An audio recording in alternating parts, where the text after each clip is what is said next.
semana, Deus colocou um tema no meu coração para falar nesse culto de Natal. E o tema de hoje é: não desista, olhe para cima. Não desista, olhe para cima. Nesse Natal eu quero sugerir para você uma verdade simples para você seguir daqui para frente. As coisas vão começar a melhorar quando você começar a olhar para cima. Certeza, não há dúvida, não há dúvida. Nós vamos passear um pouco na palavra de Deus hoje e tirarmos algumas lições. Em outras palavras, as circunstâncias que você está vivendo vão melhorar quando você parar de olhar para elas e começar a olhar para Deus. Não olhe as circunstâncias, como diz no cântico, né? Não, olhe o seu amor, não me guie por vista, né? Deixe-me dizer isso novamente, diga comigo: as coisas começarão a melhorar quando eu começar a olhar para cima. A Bíblia tem várias vezes a citação: levante os olhos, ou erga os olhos. Por que Deus está falando isso? Ele está dizendo claramente: olhe para cima, olhe para cima. Às vezes nós estamos olhando cabisbaixo, olhando em linha reta. Nós precisamos olhar para cima, tirar os olhos de nós mesmos, dos nossos problemas, dos nossos dilemas, do nosso passado, das nossas crises, das nossas circunstâncias, e olharmos para quem? Para o autor e consumador da nossa fé. As coisas começarão a melhorar quando você começar a olhar para cima. Deus disse para vários personagens da Bíblia: erga os olhos. Ele disse para Abraão, ele disse para Jacó, ele disse para Moisés, para Isaías e tantos outros. Está dizendo isso para você hoje: olhe para cima. Não olhe para tudo que está acontecendo, mas olhe para cima. Há uma velha rima, uma velha história que diz que 2 homens olharam das grades da prisão para fora. Um viu lama, o outro viu estrelas. Enquanto um olhou para baixo, olhou só a lama, aquele outro olhou pela mesma janela e viu para o céu, olhou para as estrelas. É hora de nós olharmos com esperança daqui para frente. Esperança, olhar para as estrelas, olhar para tudo que Deus criou.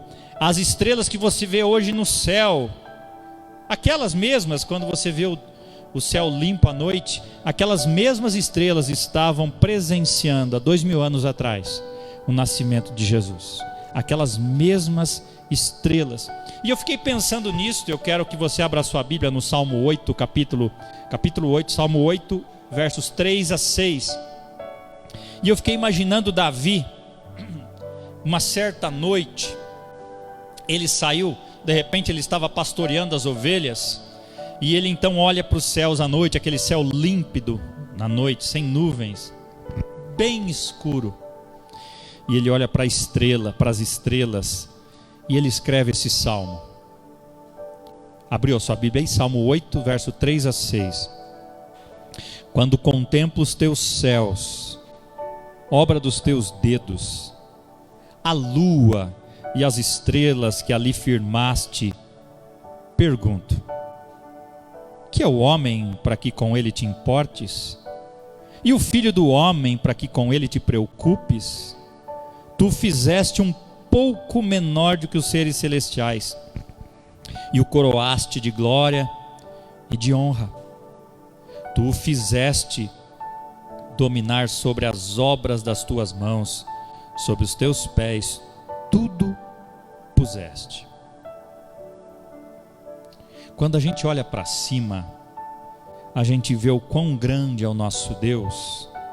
Naturalmente, os problemas ficam pequenininhos, porque Deus é muito maior. Nós cantamos agora há pouco: descansarei. Os problemas simplesmente não parecem tão grandes quando comparados à grandeza de Deus. Eu não sei, eu sempre faço isso ultimamente. Eu acordo pela manhã com os pássaros cantando e ouvindo os pássaros cantando, e aí você abre a janela, aquele céu límpido, e você olha como Deus é lindo, como a natureza é linda, como Deus é grande. 700 anos antes de Jesus nascer, o profeta Isaías já profetizava a vinda do Messias. Se você olhar o livro do profeta Isaías, o capítulo 9, o capítulo 40, o capítulo 53, você vai ver o capítulo 61, você vai ver profecias de Jesus. Profecias de Jesus. Lá no capítulo 40, por exemplo, você vê que ele fala primeiro do cuidado dele, nos versos 9 a 11. Você do versos 12 a 15, ele fala da sua grandeza. E eu quero que você abra a sua Bíblia em Isaías 40 agora, do capítulo 40, dos versos 12 a 15. Olha só o que Deus faz. Isaías 40, de 12 a 15, é o que ele diz: quem mediu as águas na concha da mão? Ou com um palmo definiu os limites dos céus? Quem jamais calculou o peso da terra, ou pesou os montes na balança e as colinas nos seus pratos? Quem definiu limites para o Espírito do Senhor, ou instruiu com seu conselheiro? A quem o Senhor consultou que pudesse esclarecê-lo e que lhe ensinasse a julgar com justiça? Quem lhe ensinou o conhecimento ou lhe apontou o caminho da sabedoria? Na verdade, as nações são como a gota que sobra do balde. E eu quero que você avance um pouquinho mais do capítulo 40 de Isaías. A partir do verso 26, ele começa a dizer sobre o Messias, o Salvador. Olha o que diz Isaías 40, de 26 para frente: ergam os olhos e olhem para as alturas. Olha só, ergam os olhos e olhem para as alturas. Quem criou tudo isso? Aquele que põe em marcha cada estrela do seu exército celestial, e a todas chama pelo nome. Tão grande é o seu poder e tão imensa a sua força, que nenhuma delas deixa de comparecer. Por que você reclama, Jacó? Coloque seu nome no lugar de Jacó. Por que você reclama, Júnior? Por que você reclama, Ricardo? Por que você reclama, irmão ou irmã? E por que se queixa, dizendo: o Senhor não se interessa pela minha situação, o meu Deus não considera a minha causa? Será que você não sabe? Nunca ouviu falar? O Senhor é o Deus eterno, o Criador de toda a terra. Ele não se cansa, nem fica exausto. A sua sabedoria é insondável. Olha que continua agora: ele fortalece o cansado e dá grande vigor ao que está sem forças. Até os jovens se cansam e ficam exaustos, e os moços tropeçam e caem. Mas aqueles que esperam no Senhor renovam as suas forças, voam alto como águias, correm e não ficam exaustos, andam e não se cansam. Você já parou para contar, ou tentou contar o número de estrelas no céu? Deus sabe quantas tem e o nome de cada uma delas. Esses dias atrás a Marina ou o Mateus perguntaram para mim: papai, o que tem mais, grãos de areia ou estrelas? Eu falei: estrelas. Por mais que você ache que existem infinitos grãos de areia no nosso planeta, existem muito mais estrelas no universo. Muito mais. Eu não sei quais são os problemas que você tem enfrentado até aqui ou nesse ano. Eu não sei o que você está passando hoje. Eu não sei que tristeza, que medo, que ansiedade ou confusão você pode estar sentindo agora. Mas o que eu posso dizer é que você precisa olhar para cima ao invés de desistir. Não importa o que você esteja enfrentando agora, você precisa fazer a mesma coisa que os personagens da Bíblia que nós vamos ver agora. Você precisa fazer a mesma coisa. Diga comigo: Maria, José, os pastores e os magos. Você tem que fazer as mesmas coisas que esses personagens fizeram quando eles presenciaram o primeiro Natal. Às vezes, preste bastante atenção, talvez você não viu dessa forma o primeiro Natal. Muitas vezes a gente tem uma visão romantizada do primeiro Natal nas nossas mentes. Tudo era doce, tudo era bonito, noite linda, sossegado antes de Jesus nascer. Mas eu quero dizer para você uma coisa: a coisa estava bem complicada no começo do Natal. O primeiro Natal não começou muito feliz, não. O primeiro Natal, aliás, começou com alguns transtornos. O primeiro Natal não começou como um Natal muito feliz. A verdade é que todos esses que eu falei, envolvidos no primeiro Natal, ficaram bastante estressados com a notícia do Natal. Vejamos, por exemplo, como é que Maria reagiu inicialmente à notícia que ela seria mãe do Filho de Deus. Olha como ela ficou confusa e preocupada. A Bíblia nos diz que quando o anjo aparece pela primeira vez para Maria, imagine você, irmã, prestes a casar. Quando o anjo aparece para ela e explica que ela estava o que ia acontecer, ela não conseguia pensar ela só conseguia, aliás, pensar em um monte de coisa complicada. Imagine você, prestes a casar, marcado o casamento, noiva. O anjo aparece para você e fala tudo o que falou para Maria. A cabeça de Maria tinha virado do avesso. Por quê? Por que eu? Como? Quando? Onde? Como isso pode acontecer comigo? O que eu devo dizer para o meu noivo? O que eu devo dizer para os meus pais, para os meus familiares, aos meus amigos? Quem que vai acreditar nessa história que eu vou ter um filho de Deus? Na verdade, a reação inicial de Maria foi bastante normal, eu acredito, para todos nós, se enfrentássemos a mesma coisa. Maria ficou confusa e preocupada. Imagine só, você, irmã que está aqui jovem, se um anjo aparecesse para você um pouquinho antes de você se casar e dissesse a mesma coisa que ele disse para Maria. Se você olhar, por exemplo, para Lucas, vamos passear na Bíblia, Lucas capítulo 1, verso 29, está escrito o seguinte: Maria ficou perturbada com essas palavras, pensando no que poderia significar aquela saudação. A palavra perturbada aqui no grego, ela quer dizer perplexa, ansiosa, completamente abalada. Ele pensou, agora acabou meu casamento? O que vão dizer de mim? Se na sociedade de hoje é complicado, você imagina uma sociedade extremamente machista, judaica da época, que mulheres e crianças nem contadas eram. Uma mulher prestes a se casar, José era bem mais velho que Maria. Vamos dizer que Maria, mais ou menos, Maria tinha por volta dos 15, 16, 17 anos, José já tinha uns 40 e poucos anos. Por isso que quando a gente vê a descrição de Jesus na cruz, José já não estava mais, porque José já tinha morrido bem antes. E ela, prestes a se casar, ela recebe essa notícia. Fica abatida, fica confusa, fica preocupada. Quem das mulheres ficaria do mesmo jeito? Levanta a mão aí. Numa condição dessa. Ficaria. Marcado o casamento, o anjo aparece. O que ela vai dizer? Será que o noivo vai acreditar nisso? E os pais? E José, como ficou? Como que José reagiu? Veja lá.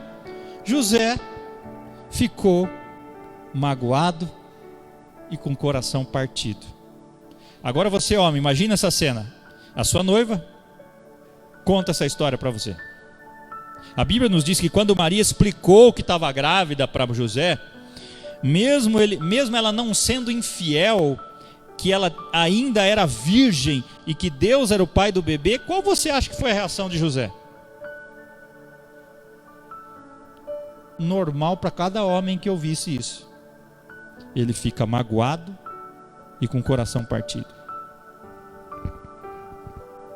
Se a sua noiva contasse isso para você, você acreditaria? Pense nisso. Prestes a casar, casamento agendado. Daqui a alguns dias, a sua noiva chega, eu estou grávida. E Deus é o pai da criança. Um anjo apareceu para mim. É fácil a gente olhar todo romantizado essa história, né? Mas olha para a história. E talvez passou na cabeça dele assim, minha namorada, minha noiva está grávida, mas não tivemos um relacionamento. A propósito, ela afirma que o pai é Deus. José se sente traído, enganado, e como uma pessoa triste, magoada, envergonhada. O que os amigos vão dizer dele? né? Se falam das pessoas hoje que são traídas hoje, imagina naquela época. Ele fica magoado, desapontado, e o texto diz em Mateus 1,19: por ser José seu marido, um homem justo, e não querendo expô-la à desonra pública, pretendia anular o casamento secretamente. Ele resolveu, eu vou cancelar esse casamento rapidamente, silenciosamente, vamos abafar esse negócio. José estava magoado, José estava partido, com o coração partido. Para José, isso era inacreditável demais para ser verdade. Que mentira absurda a noiva contou para ele. Que coisa é essa? Grávida de Deus, do Espírito Santo. Que coisa é essa? Maria então fica confusa e preocupada. Talvez esse ano você tenha ficado confuso e preocupado com algumas coisas. Ou talvez você tenha ficado como José, magoado, com o coração partido, com alguma situação que você viveu. Não foi um começo de Natal feliz para os dois, foi? A gente às vezes fala, puxa, o Natal vai ser difícil esse ano, né? Mas o primeiro Natal não foi realizado dentro de um templo. Foi dentro de uma estrebaria. Mas vamos olhar para os pastores agora. Como os pastores reagiram às notícias? Lucas 2, capítulo 2, verso 8 e 9 diz assim: havia pastores que estavam nos campos próximos e durante a noite tomavam conta dos seus rebanhos. E aconteceu que um anjo apareceu-lhes e a glória do Senhor resplandeceu ao redor deles, e eles ficaram aterrorizados, com medo. Os pastores ficaram aterrorizados, com muito medo. A palavra aterrorizado aqui vem da origem no grego de fobia, um medo excessivo. Eles ficaram com medo. Você esse ano ficou com medo de alguma coisa? Aterrorizado, com fobia até de ficar doente com esse vírus? Eles não ficaram felizes no começo, nesse Natal. Eles não tiveram um Natal feliz no início. Eles ficaram com medo, eles entraram em pânico, cheio de medo, talvez procurando um lugar para se esconder, Ricardo. Eles estavam talvez suando, paralisados. Você já ficou paralisado de medo? Eu imagino essa cena, talvez eles ficassem paralisados diante daquela cena inicial. Em outras palavras, quando os pastores ouviram a notícia, eles ficaram travados. Vamos avançar. E os sábios? Como é que começou essa história do Natal para os sábios? Para os magos, ou os reis magos? Veja Mateus capítulo 2, verso 1. O texto diz assim: depois que Jesus nasceu em Belém, da Judéia, nos dias do rei Herodes, magos vindos do Oriente chegaram a Jerusalém. Diga comigo, magos vindos do Oriente. Magos vindos do Oriente. Quando esses homens sábios finalmente chegaram em Jerusalém, junto com a caravana, como é que eles estavam? Já parou para pensar? Vamos pensar um pouquinho. Você tem noção de qual a distância que eles percorreram até chegar ali? Segundo os estudiosos, esses sábios, esses conselheiros reais, eles eram da Babilônia, provavelmente da região do Iraque ou da Pérsia, onde é o Irã hoje. Eles andaram cerca de 2.000 quilômetros. 2.000 quilômetros. Já imaginou isso? 2.000 quilômetros andando em cima de um camelo. Não foi de avião, não foi de carro, não foi de moto, não foi de ônibus. Foi em cima de um camelo.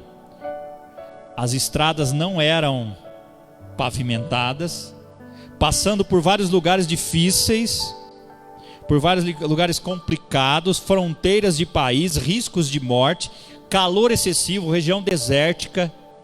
E como eles chegam? Exaustos. Exaustos. É importante abrir uma aspas aqui, porque existe muito engano sobre algumas coisas, muitos equívocos com relação aos reis magos. Primeiro, eles não eram reis. Segundo, eles não eram magos. é um nome que não é bem usado aqui. Na realidade, eles eram conselheiros dos reis, eles eram estudiosos, estudavam as estrelas. Alguns falam que eles eram astrólogos. Não, eles eram astrônomos. Eles estudavam línguas, matemática, história, mas eles não eram reis. Embora a gente sempre ouviu os reis magos. Quero também uma outra coisa importante: eles também não eram 3. A Bíblia em nenhum momento fala que eram 3 reis magos. Fala-se de 3 presentes, mas não fala-se de 3 magos. Há quem ouse dizer até os nomes dos 3, né? A Bíblia não fala sobre isso. Alguns dizem que é Baltazar, Gaspar e Melquior. Não tem na Bíblia isso. Mostra para mim onde está isso. Não tem 3 reis ou 3 magos, nem muito menos os nomes deles. Fala-se em 3 presentes. Eles também não eram reis, eles eram conselheiros dos reis. Aliás, no livro de Daniel, a Bíblia diz que Daniel havia sido treinado como um desses reis magos. Era o que Daniel fazia no palácio de Nabucodonosor. Esses reis magos faziam, homens estudiosos, que tinham muito conhecimento, e estudavam a ciência, as estrelas, a literatura, a matemática. E eles demoraram cerca de entre 2 e 3 meses viajando, com todas as intempéries e riscos, peregrinando no deserto, por países estrangeiros, lugares perigosos, todos os tipos de bandidos, calor, suor, cansaço, exaustão. E certamente não foi um Natal branco como a neve. Eles chegaram cansados a Jerusalém, pensando que seria em Jerusalém, Ricardo. E eles chegam até ali, que Herodes fala? Não vai ser aqui não, vai ser em Belém. Os religiosos da época, Herodes consulta, e eles que eram estudiosos da Bíblia falam, vai ser em Belém, mas eles mesmos não foram. Então os sábios estavam exaustos. Talvez o seu ano também foi um ano de exaustão, cansaço dessa situação, desse medo, desse temor. Eles estavam cansados, exaustos. Talvez no meio dessa viagem, Mauro, eles passaram pela cabeça deles, será que vale a pena? Será que estamos passando? Será que não é uma fraude isso aí? Será que nós vamos encontrar alguém mesmo? Será que não é uma grande farsa? Nós não temos garantia dessa recompensa. Então, quando a gente olha para essa história, a gente vê esses personagens magoados, preocupados, confusos, com o coração partido, com medo, assustado e exausto.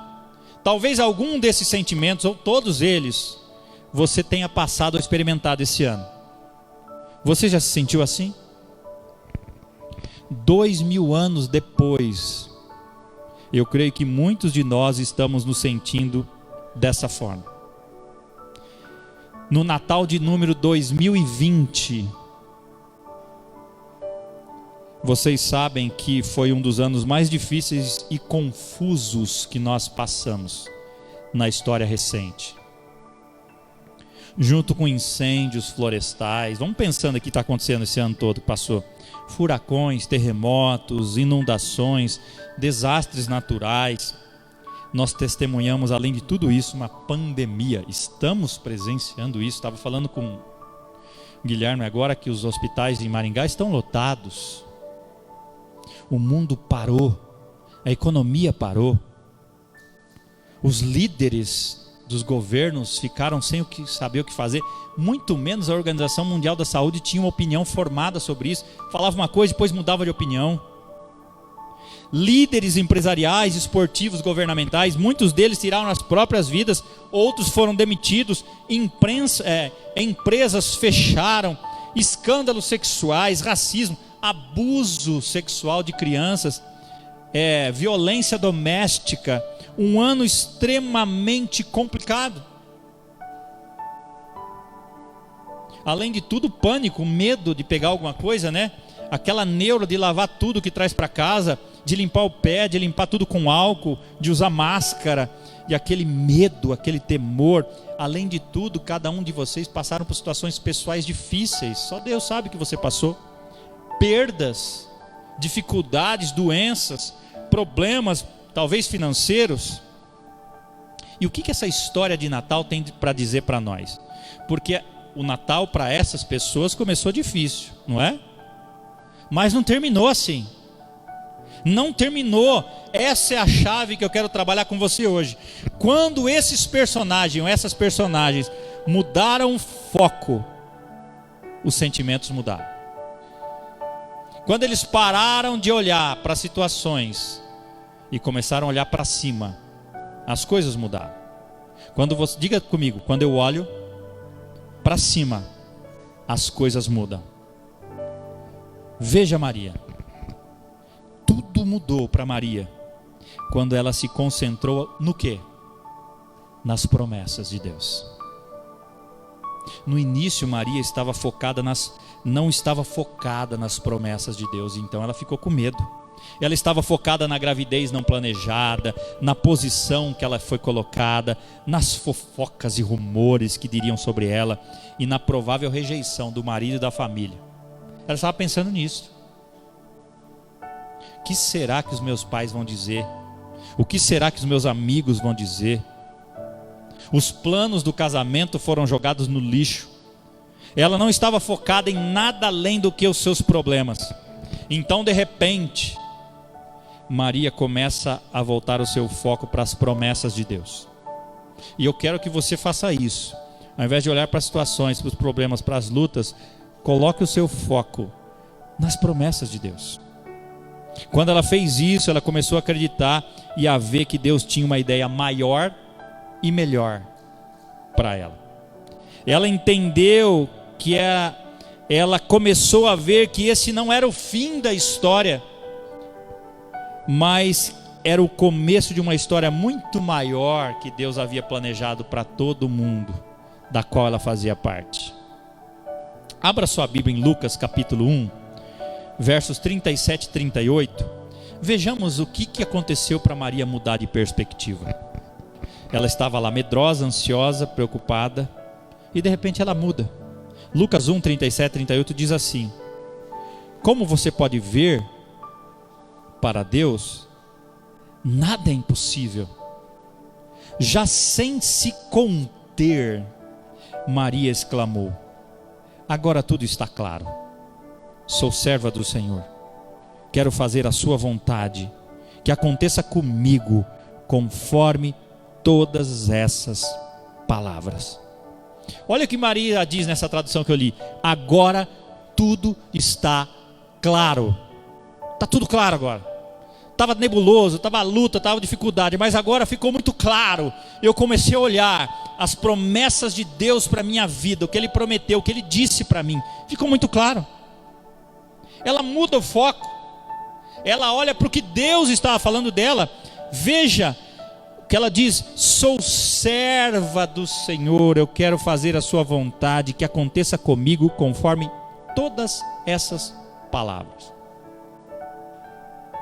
Quando o foco de Maria muda dos sentimentos de confusão para olhar para cima, ela começa a entender que ela fazia parte de um grande plano de Deus.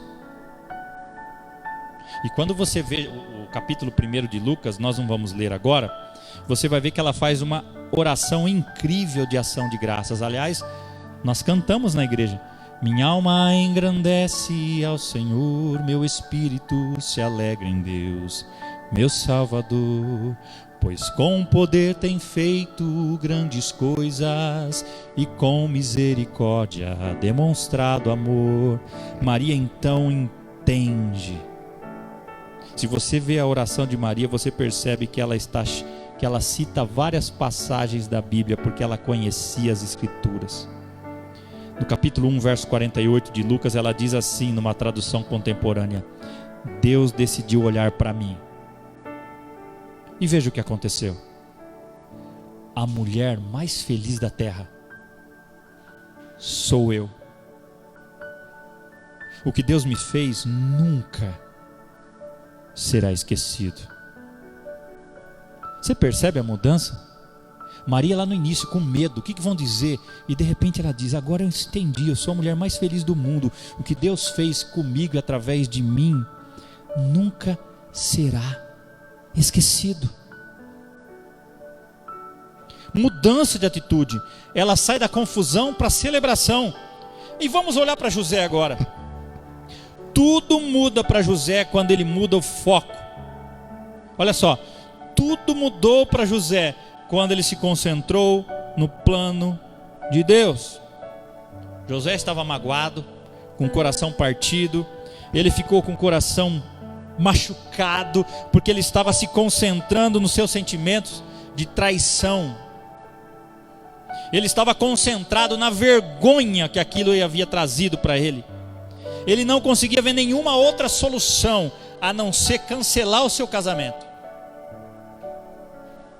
Talvez hoje você esteja numa situação tão complicada ou semelhante a essa, que você não consiga ver uma outra maneira a não ser pular fora dela, debandar.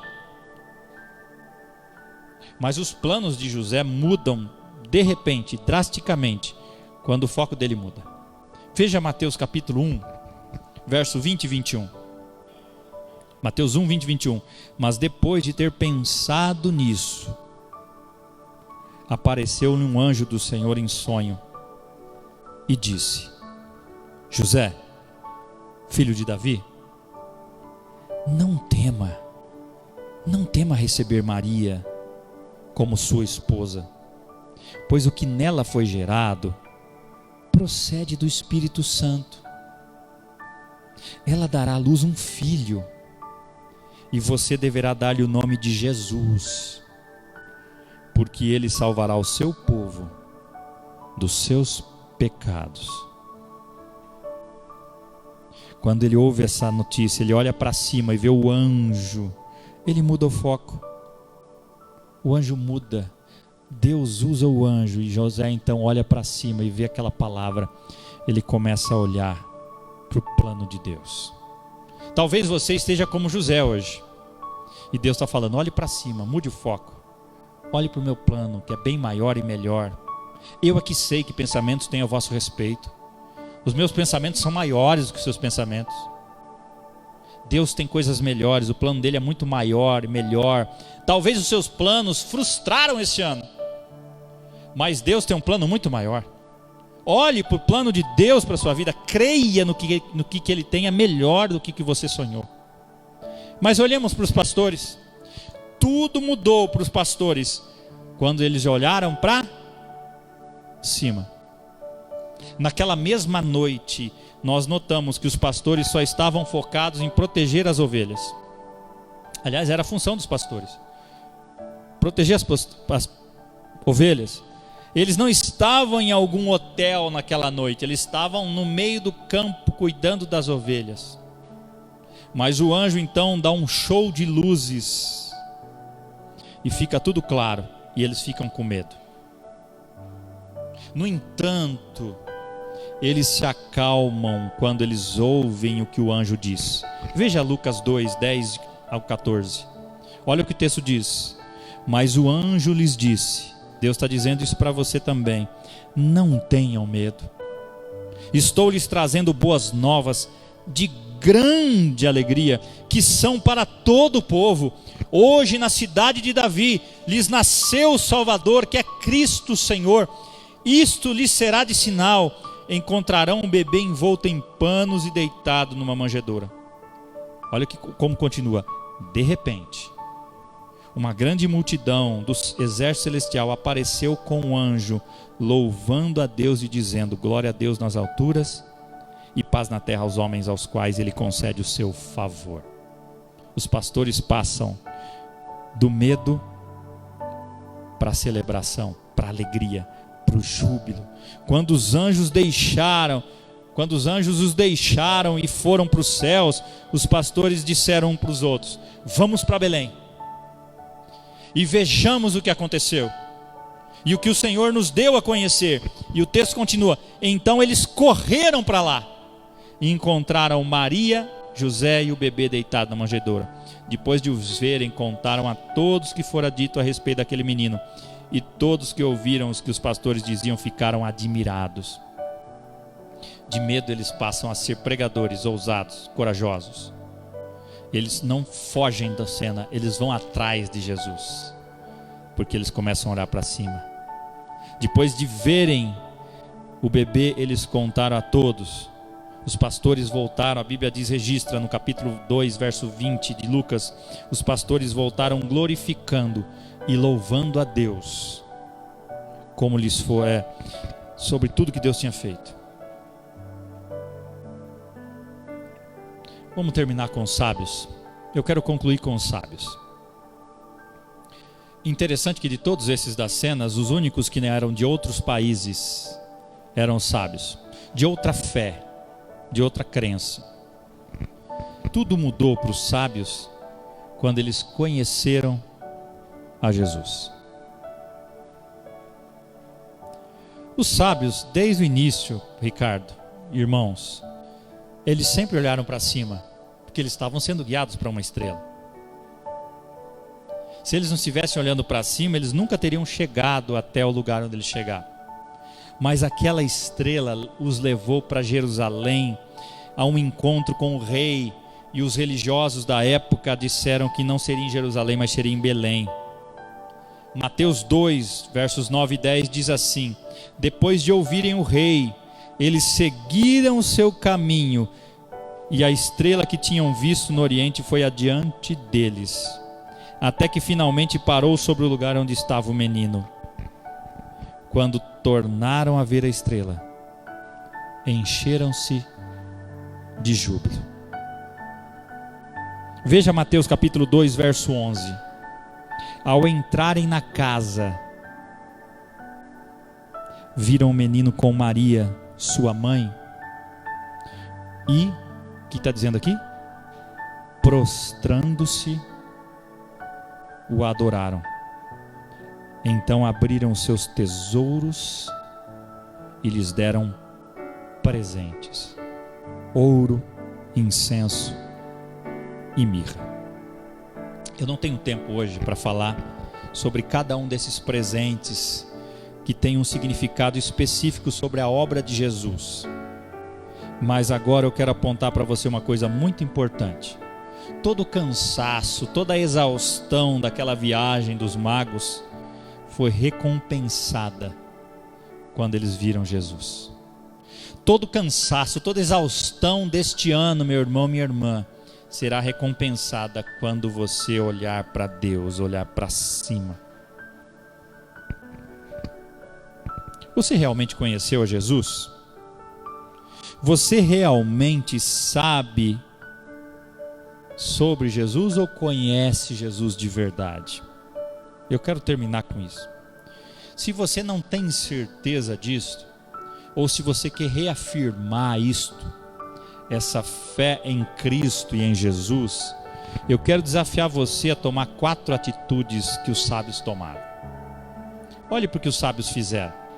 Primeiro, eles se humilharam diante da presença. O texto diz que eles, olha o que o texto diz, prostrando-se.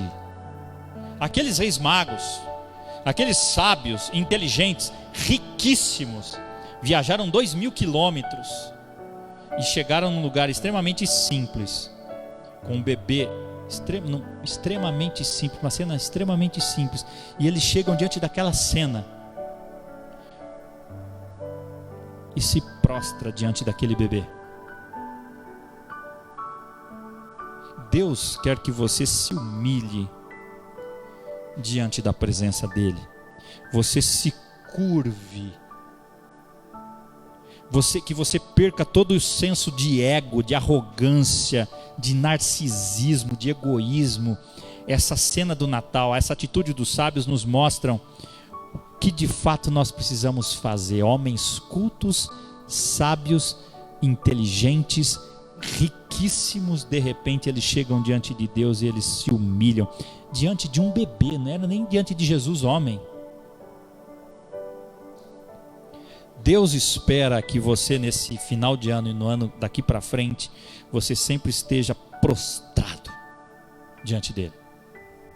Eu sempre levo comigo uma frase: fique de joelho diante de Deus, para você ficar em pé diante das situações que você vai enfrentar. Se humilhe diante de Deus.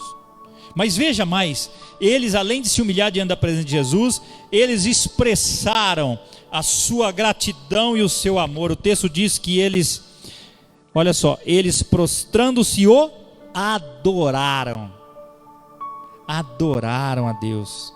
Adoração, expressar o seu amor. Você já expressou o seu amor a Deus? De que forma você pode adorar a Deus? Não é apenas aqui conosco cantando uma música na sua casa. Adoração é um estilo de vida. Em tudo que você faz, você pode adorar a Deus. Se tem alguma coisa na sua vida que você tem feito que não pode ser para a glória de Deus, pare de fazer. Porque tudo pode ser feito para a glória de Deus. O seu almoço quando você prepara, o seu trabalho quando você faz, o seu relacionamento com a sua esposa, seu marido, com as pessoas no seu trabalho, tudo pode ser feito para a glória de Deus. Se tem qualquer coisa que você está fazendo que não pode ser feito para a glória de Deus, deixe de fazer. Veja mais, além de se humilhar diante da presença de Deus, além de expressar sua gratidão e seu amor, ofereça a Ele tudo o que você ama. Olha o que os reis magos fizeram: abriram seus tesouros. Qual é a coisa mais importante, ou qual a coisa que você mais ama? Se é qualquer outra coisa que não seja Deus em primeiro lugar, está na hora de você entregar isso para Deus. Pense nisso. Me lembro de Abraão, filho da promessa. Deus deu Isaac para Abraão e Deus fala: agora vamos ver o que Abraão vai fazer certinho. Eu quero que você entregue seu filho. Qual é o Isaac seu? Qual é o seu tesouro mais precioso? Ofereça isso a Ele. Me lembro de Ana. Ana era uma mulher que era zombada pela outra mulher, pelas pessoas, porque ela era estéril. Ela chorava diante da presença de Deus. E ela falou: Deus, se o Senhor me der um filho, eu vou consagrá-lo para o Senhor. Eu fiquei pensando nisto. Então Ana chora, se humilha diante de Deus, e de repente ela é engravida, e ela cumpre o que ela falou. Você imagina, o filho da promessa. Você queria tanto, mulher, você mulher aqui, queria tanto ter um filho, lutou para tê-lo, e de repente Deus te dá, mas você assumiu um compromisso. Imagina ela levar uma criança pequenininha e deixar no templo, porque ela aceitou isso, ela disse isso a Deus. E ela leva então Samuel, e Samuel se torna o último dos juízes, aquele que ungiu Davi como rei. Aquele que era criança, não sei a idade ao certo, mas dizia, ele ouviu uma voz: que é Eli? Não fui eu não. 3 vezes. Aí ele falou: não, é Deus. Aí ele ouve de novo, ele fala, Samuel pequenininho: fala, Senhor, que o teu servo ouve. Ana ofereceu tudo que ela mais amava, o seu filho, a Deus. Deus fez isso, ofereceu tudo. Aliás, o sofrimento de Jesus começou no nascimento dele. Você já parou para pensar nisso? Porque imagina um Deus se humilhar, se formar, se fazer homem, nascer num lugar extremamente humilde, sofrer tudo que um homem pode passar sendo Deus. Leia Filipenses capítulo 2, você vai entender um pouco isso. Não foi só na cruz que ele sofreu, não. Ele se esvaziou de toda a deidade dele e se fez homem. Se limitou a estar num lugar só. Não dá para ele estar em todo lugar ao mesmo tempo. Cansou, teve fome, chorou, suou, foi traído, teve sono, foi abandonado por Deus na cruz por causa dos nossos pecados. Última lição: dê a Ele o melhor de tudo que você tem. Não por dever, não por culpa, não por pressão, mas por gratidão. Os reis magos, ou os magos, ou os sábios aqui, eles deram ouro, incenso e mirra. Deus te promete um grande presente nesse Natal. O maior presente que Deus te oferece nesse Natal Foi o próprio filho dele, Jesus. Mas Jesus, certa vez, Mona, ele disse assim, já grande: venham a mim, todos que estão cansados e sobrecarregados, e eu lhes darei descanso. Tomem sobre vocês o meu jugo e aprendam de mim, pois sou manso e humilde de coração, e vocês encontrarão descanso para suas almas, pois o meu jugo é suave e o meu fardo é leve. Ele promete te dar descanso. Talvez você hoje experimentou este ano todas essas sensações que Maria experimentou, José experimentou, os pastores experimentaram, os magos experimentaram. Talvez chegou no final do ano exausto, triste, magoado, cansado, com medo, desanimado, com a sensação que seus planos foram frustrados. E Deus está dizendo: olhe para as minhas promessas, olhe para os meus planos, não desista, olhe para cima, conheça Jesus de verdade. Lucas 2,11, termino com esse versículo. Lucas 2,11 diz assim, repita comigo: hoje, na cidade de Davi, lhes nasceu o Salvador, que é Cristo, o Senhor. Olha como esse versículo é rico. Na cidade de Davi nasceu o Salvador, Cristo, o Senhor. São 3 qualidades de Jesus aqui: Salvador, Cristo ungido e o Senhor. Jesus é tudo isso. Ele é teu Salvador, Ele é o ungido do Senhor, e Ele é o próprio Senhor. Você imagina, eu fiquei pensando, eu quero terminar com isto. Maria, quando ela sabe que ela está grávida de Jesus, ela disse para o próprio nenê do ventre dela, preste atenção nisso, olha a consciência que ela tinha: minha alma engrandece ao Senhor, meu espírito se alegra em Deus, o meu Salvador. Ela carregava dentro de si o Senhor dela. Percebe isso? A Bíblia registra a postura de Maria durante toda a história. Ela registrava tudo no coração. E ela entendia qual era o plano dela. Ela entendia a posição dela na história. O maior era o filho dela, não era ela. O ungido era o filho, não era ela. Ela era apenas um instrumento de Deus naquela história. Foi bem-aventurada, mas ela entendeu desde o início, desde o primeiro milagre de Jesus, quando vieram perguntar para ela, o que nós vamos fazer? Ela diz o quê? Façam tudo o que Ele mandar. Entende isso? Maria entendeu isso. Aquela Maria novinha, mocinha, adolescente, recebe aquela notícia, fica desanimada, de repente ela percebe que ela foi uma bem-aventurada. Deus usou o ventre dela para trazer salvação para o mundo, do qual eu e você fazemos parte. 2000 anos depois, o Natal ainda é celebrado e será sempre lembrado. O Natal foi um divisor da história. Hoje nós vemos a história antes e depois de Cristo. Estamos no ano 2020 depois de Cristo, porque um dia pisou nessa terra o Pai da eternidade, o Príncipe da paz, o maravilhoso Conselheiro, o Deus forte, Jesus, o Emanuel, o Deus conosco. Louvado seja o nome do Senhor. Quero orar com você. Oh Deus, quando eu olho para a sua palavra, quando eu olho para a história do primeiro Natal, não tem como não se emocionar. Maria, com todos os planos que ela tinha no coração, de repente todos eles, os planos dela foram frustrados. Mas ela entendeu que as suas promessas eram maiores do que os planos que ela tinha. ela entendeu que ela era uma mulher bem-aventurada e tudo mudou, porque ela começou a olhar para as promessas de Deus.